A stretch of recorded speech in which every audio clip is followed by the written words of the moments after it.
Section 47.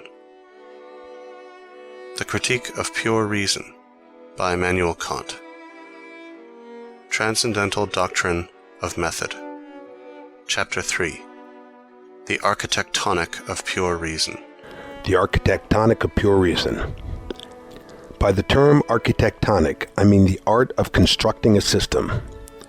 Without systematic unity, our knowledge cannot become science. It will be an aggregate and not a system. Thus, architectonic is the doctrine of the scientific in cognition, and therefore necessarily forms part of our methodology. Reason cannot permit our knowledge to remain in an unconnected and rhapsodistic state, but requires that the sum of our cognition should constitute a system. It is thus alone that they can advance the end of reason. By a system I mean the unity of various cognitions under one idea. The idea is the conception, given by reason, of the form of a whole, insofar as the conception determines a priori not only the limits of its content, but the place which each of its parts is to occupy. The scientific idea contains, therefore, the end and the form of the whole which is in accordance with that end. The unity of the end, to which all parts of the system relate and through which all have a relation to each other, communicates unity to the whole system, so that the absence of any part can be immediately detected from our knowledge of the rest. And it determines a priori the limits of the system, thus excluding all contingent or arbitrary additions. The whole is thus an organism, parens, articulatio, end parens, and not an aggregate, parens, conservatio, close parens. It may grow from within, parens, per intussusceptionem, close parens, but it cannot increase by external additions, parens, per appositionem. It is thus like an animal body, the growth of which does not add any limb, but without changing their proportions, makes each in its sphere stronger and more active. We require, for the execution of the idea of a system, a schema, that is, a content and an arrangement of parts determined a priori by the principle which the aim of the system prescribes. A schema which is not projected in accordance with an idea, that is, from the standpoint of the highest aim of reason, but merely empirically in accordance with the accidental aims and purposes, parens, the number of which cannot be predetermined, close parens, can give us nothing more than a technical unity.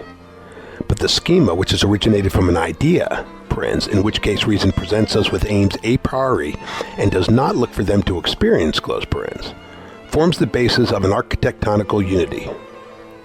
A science, in the proper acceptation of that term, cannot be formed technically, that is, from observation of the similarity existing between different objects, and the purely contingent use we make of our knowledge in concreto with reference to all kinds of arbitrary external aims.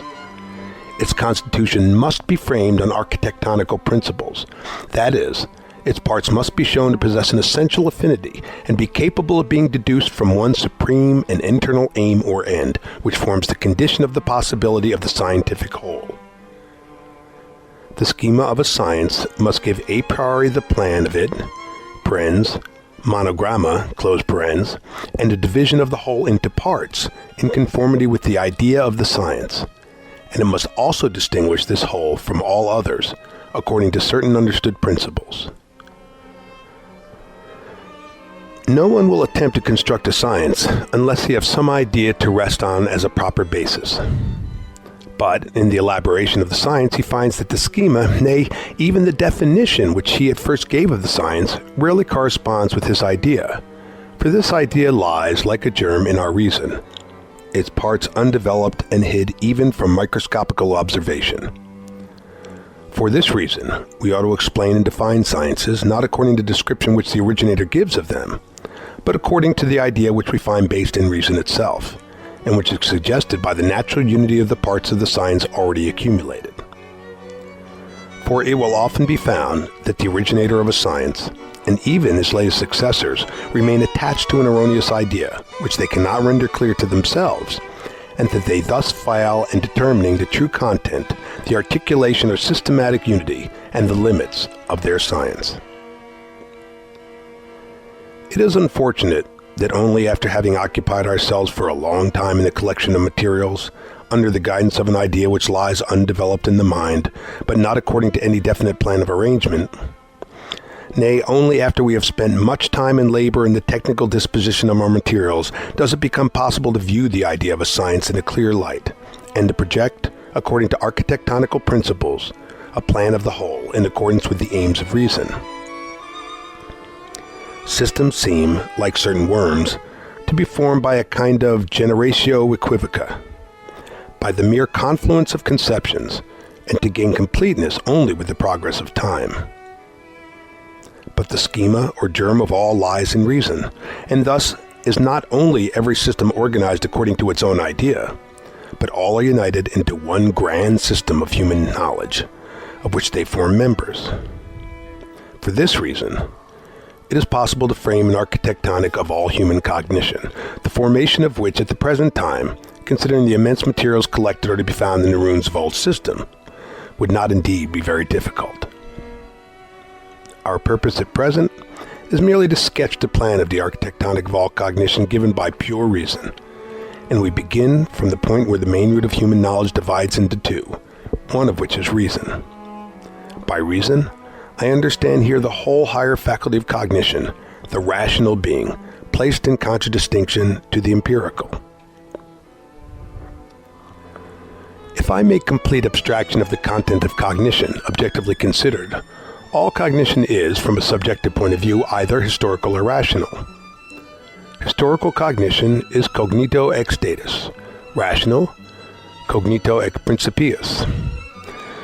Whatever may be the original source of a cognition, it is, in relation to the person who possesses it, merely historical, if he knows only what has been given him from another quarter, whether that knowledge was communicated by direct experience or by instruction. Thus, the person who has learned a system of philosophy, say the Wolffian, although he has a perfect knowledge of all the principles, definitions, and arguments in that philosophy, as well as of the divisions that have been made by the system, he possesses really no more than a historical knowledge of the Wolffian system. He knows only what has been told to him. His judgments are only those which he has received from his teachers. Dispute the validity of a definition, and he is completely at a loss to find another. He has formed his mind on another's, but the imitative faculty is not the productive. His knowledge has not been drawn from reason, and although objectively considered it is rational knowledge, subjectively it is merely historical. He has learned this or that philosophy, and is merely a plaster cast of a living man. Rational cognitions which are objective, that is, which have their source in reason, can be so termed from a subjective point of view only when they have been drawn by the individual himself from the sources of reason, that is, from principles. And it is in this way alone that criticism, or even the rejection of what has been already learned, can spring up in the mind. All rational cognition is, again, based either on conceptions or on the construction of conceptions. The former is termed philosophical, the latter mathematical. I have already shown the essential difference of these two methods of cognition in the first chapter. A cognition may be objectively philosophical and subjectively historical, as is the case with the majority of scholars and those who cannot look beyond the limits of their system, and who remain in a state of pupillage all their lives. But it is remarkable that mathematical knowledge, when committed to memory, is valid from the subjective point of view, as rational knowledge also, and that the same distinction cannot be drawn here as is the case of philosophical cognition.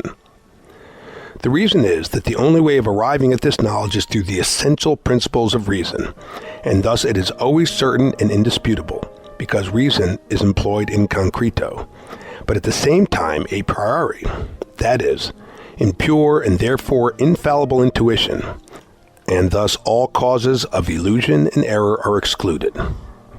Of all the a priori sciences of reason, therefore, mathematics alone can be learned. Philosophy, unless it be in an historical manner, cannot be learned. We can at most learn to philosophize. Philosophy is a system of all philosophical cognition.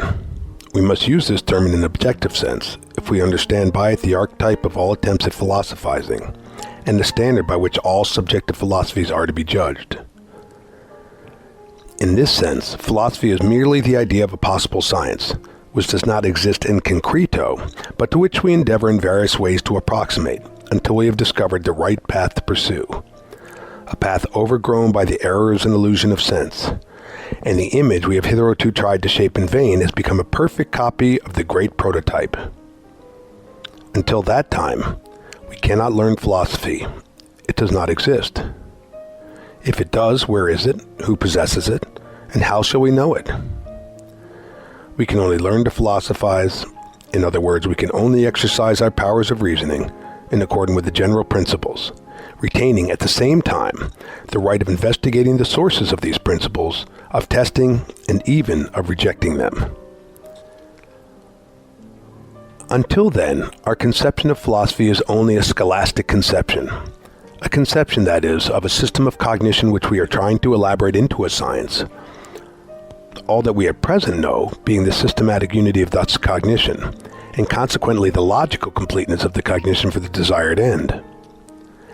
But there is also a cosmical conception, conceptus cosmicus, of philosophy, which has always formed the true basis of this term, especially when philosophy was personified and presented to us in the ideal of a philosopher.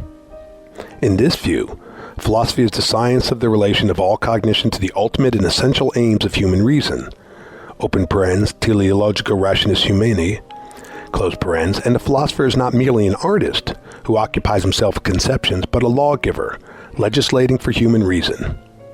In this sense of the word, it would be in the highest degree arrogant to assume the title of philosopher and to pretend that we had reached the perfection of the prototype which lies in the idea alone. The mathematician, the natural philosopher, and the logician, how far the first may have advanced in rational, and the two latter in philosophical knowledge, are merely artists engaged in the arrangement and formation of conceptions. They cannot be termed philosophers. Above them all, there is the ideal teacher, who employs them as instruments for the advancement of the essential aims of human reason.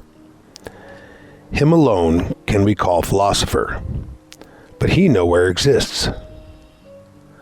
But the idea of his legislative power resides in the mind of every man, and it alone teaches us what kind of systematic unity philosophy demands in view of the ultimate aims of reason. This idea is, therefore, a cosmical conception. Footnote: by a cosmical conception, I mean one in which all men necessarily take an interest. The aim of a science must accordingly be determined according to scholastic conceptions, if it is regarded merely as a means to certain arbitrary proposed ends. End footnote. In view of the complete systematic unity of reason, there can only be one ultimate end of all the operations of the mind. To this, all other aims are subordinate, and nothing more than means for its attainment. This ultimate end is the destination of man, and the philosophy which relates to it is termed moral philosophy. The superior position occupied by moral philosophy, above all other spheres of the operations of reason, sufficiently indicates the reason why the ancients always included the idea, and in an especial manner, of moralist and that of philosopher. Even at the present day, we call a man who appears to have the power of self-government, even although his knowledge may be very limited, by the name of philosopher. The legislation of human reason, or philosophy, has two objects, nature and freedom, and thus contains not only the laws of nature, but also those of ethics, at first in two separate systems, which finally merge into one grand philosophical system of cognition. The philosophy of nature relates to that which is, that of ethics to that which ought to be. But all philosophy is either cognition on the basis of pure reason, or the cognition of reason on the basis of empirical principles. The former is termed pure, the latter empirical philosophy. The philosophy of pure reason is either propedeutic, that is, an inquiry into the powers of reason in regard to pure a priori cognition, and is termed critical philosophy, or it is, secondly, the system of pure reason, a science containing the systematic presentation of the whole body of philosophical knowledge, true as well as illusory, given by pure reason, and is called metaphysic. This name may, however, be also given to the whole system of pure philosophy, critical philosophy included, and may designate the investigation into the sources or possibility of a priori cognition, as well as the presentation of the a priori cognitions which form a system of pure philosophy, excluding at the same time all empirical and mathematical elements. Metaphysic is divided into that of the speculative and that of the practical use of pure reason, and is accordingly either the metaphysic of nature or the metaphysic of ethics. The former contains all the pure rational principles, based upon conceptions alone, parens, and thus excluding mathematics, of all the theoretical cognition, the latter, the principles which determine and necessitate a priori all action. Now, moral philosophy alone contains a code of laws for the regulation of our actions, which are deduced from principles entirely a priori. Hence, the metaphysic of ethics is the only pure moral philosophy, and it is not based upon anthropological or other empirical considerations. The metaphysic of speculative reason is what is commonly called metaphysic in the more limited sense. But as pure moral philosophy properly forms a part of this system of cognition, we must allow it to retain the name of metaphysic, although it is not requisite that we should insist on so terming it in our present discussion. It is of highest importance to separate those cognitions which differ from others, both in kind and in origin, and to take great care that they are not confounded with those with which they are generally found connected. What the chemist does in the analysis of substrates, what the mathematician in pure mathematics is, in still higher degree, the duty of the philosopher, that of the value of each different kind of cognition, and the part it takes in the operations of the mind may be clearly defined. Human reason has never wanted a metaphysic of some kind, since it attained a power of thought, or rather of reflection, but it has never been able to keep this sphere of thought and cognition pure from all admixture of foreign elements. The idea of a science of this kind is as old as speculation itself, and what mind does not speculate, either in the scholastic or in the popular fashion? At the same time, it must be admitted that even thinkers by profession have been unable clearly to explain the distinction between the two elements of our cognition, the one completely a priori, the other a posteriori, and hence the proper definition of a peculiar kind of cognition, and with it the just idea of a science which has so long and so deeply engaged the attention of the human mind, has never been established. When it was said, quote, metaphysics is the science of the first principles of human cognition, end quote, this definition did not signalize a peculiarity in kind, but only a difference in degree. These first principles were thus declared to be more general than others, but no criterion of distinction from empirical principles was given. Of these, some are more general, and therefore higher than others, and as we cannot distinguish what is completely a priori from that which is known to be a posteriori, where shall we draw the line which is to separate the higher and so-called first principles from the lower and subordinate principles of cognition? What would be said if we were asked to be satisfied with the division of the epochs of the world into the earlier centuries and those following them? Quote, does the 5th or the 10th century belong to the earlier centuries? End quote. It would be asked, in the same way I ask, does the conception of extension belong to metaphysics? You answer yes. Well, that of body too? Yes. And that of a fluid body? You stop. You are unprepared to admit this, for if you do, everything will belong to metaphysics. From this, it is evident that the mere degree of subordination of the particular to the general cannot determine the limits of a science, and that in the present case, we must expect to find a difference in the conceptions of metaphysics both in kind and in origin. The fundamental idea of metaphysics was obscured on another side by the fact that this kind of a priori cognition showed a certain similarity in character with the science of mathematics. Both have the property in common of possessing an a priori origin, but in the one, our knowledge is based upon conceptions, in the other, on the construction of conceptions. Thus, a decided dissimilarity between philosophical and mathematic cognition comes out, a dissimilarity which was always felt, but which could not be made distinct for want of an insight into the criteria of the difference. And thus it happened that, as philosophers themselves failed in the proper development of the idea of their science, the elaboration of the science could not proceed with a definite aim or under trustworthy guidance. Thus, too, philosophers, ignorant of the path they ought to pursue and always disputing with each other regarding the discoveries which each asserted he had made, brought their science into disrepute with the rest of the world, and finally even among themselves. All pure a priori cognition forms, therefore, in the view of the peculiar faculty which originates it, a peculiar and distinct unity.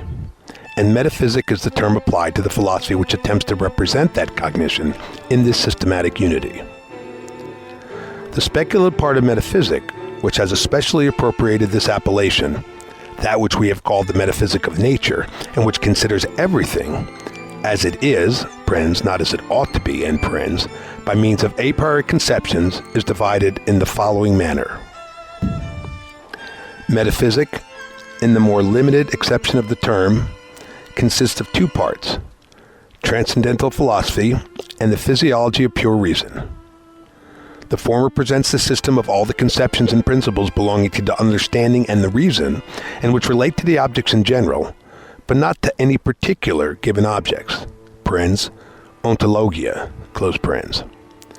The latter has nature for its subject matter, that is, the sum of given objects, whether given to the senses, or if we will, to some other kind of intuition, and is accordingly physiology, although only rationalis. But the use of the faculty of reason in this rational mode of regarding nature is either physical or hyperphysical, or more properly speaking, immanent or transcendent. The former relates to nature, insofar as our knowledge regarding it may be applied in experience, in concreto, the latter to that connection of the objects of experience which transcends all experience. Transcendent philosophy has, again, an internal and an external connection with its object, both, however, transcending possible experience. The former is the physiology of nature as a whole, or transcendental cognition of the world, the latter of the connection with the whole of nature with a being above nature, or transcendental cognition of God.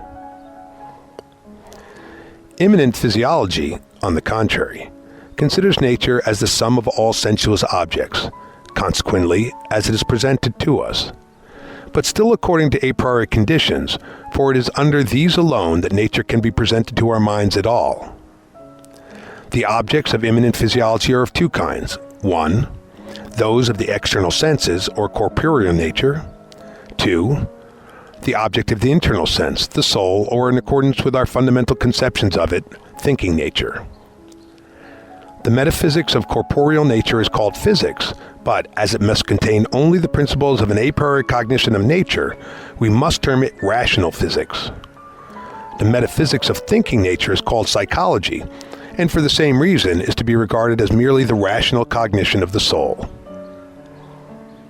Thus, the whole system of metaphysics consists of four principal parts.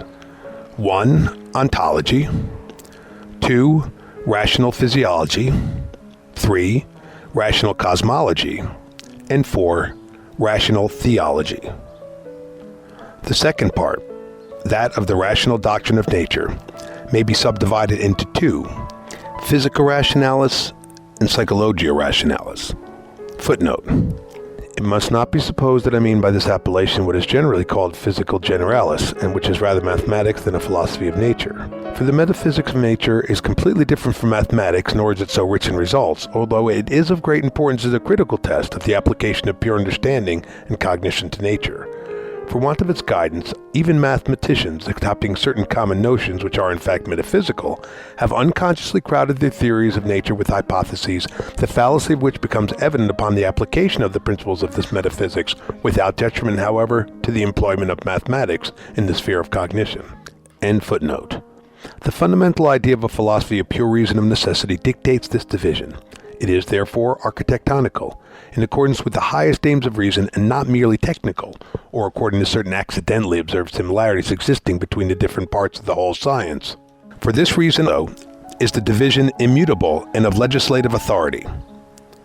But the reader may observe in it a few points to which he ought to demur, and which may weaken his conviction of its truth and legitimacy. In the first place, how can I desire an a priori cognition or metaphysic of objects, insofar as they are given a posteriori? And how is it possible to cognize the nature of things according to a priori principles and to attain to a rational physiology? The answer is this. We take from experience nothing more than is requisite to present us with an object, parens in general, close parens, of the external or of the internal sense. In the former case, by the mere conception of matter, parens, impenetrable and inanimate extension, close parens. In the latter, by the conception of a thinking being, given in the internal empirical representation, I think. As to the rest, we must not employ in our metaphysic of these objects any empirical principles, parens which add to the content of our conceptions by means of experience, for the purpose of forming by their help any judgments respecting these objects. Secondly, what place shall we assign to empirical psychology, which has always been considered a part of metaphysics, and from which in our time such important philosophical results have been expected, after the hope of constructing an a priori system of knowledge had been abandoned? I answer, it must be placed by the side of empirical physics or physics proper. That is, must be regarded as forming a part of applied philosophy, the a priori principles of which are contained in pure philosophy, which is therefore connected, although it must not be confounded, with psychology. Empirical psychology must therefore be banished from the sphere of metaphysics, and is indeed excluded by the very idea of that science. In conformity, however, with scholastic usage, we must permit it to occupy a place in metaphysics, but only as an appendix to it. We adopt this course from motives of economy, as psychology is not yet full enough to occupy our attention as an independent study, while it is at the same time of too great importance to be entirely excluded or placed where it has still less affinity than it has with the subject of metaphysics. It is a stranger who has been long a guest, and we make it welcome to stay until it can take up a more suitable abode in a complete system of anthropology, dependent to empirical physics. The above is the general idea of metaphysics, which, as more was expected from it than could be looked for with justice, and as these pleasant expectations were unfortunately never realized, fell into general disrepute. Our critique must have fully convinced the reader that, although metaphysics cannot form the foundation of religion, it must always be one of its most important bulwarks, and that human reason, which naturally pursues a dialectical course, cannot do without this science, which checks its tendency towards dialectic and, by elevating reason to a scientific and clear self-knowledge, prevents the ravages which a lawless speculative reason would infallibly commit in the sphere of morals as well as in that of religion.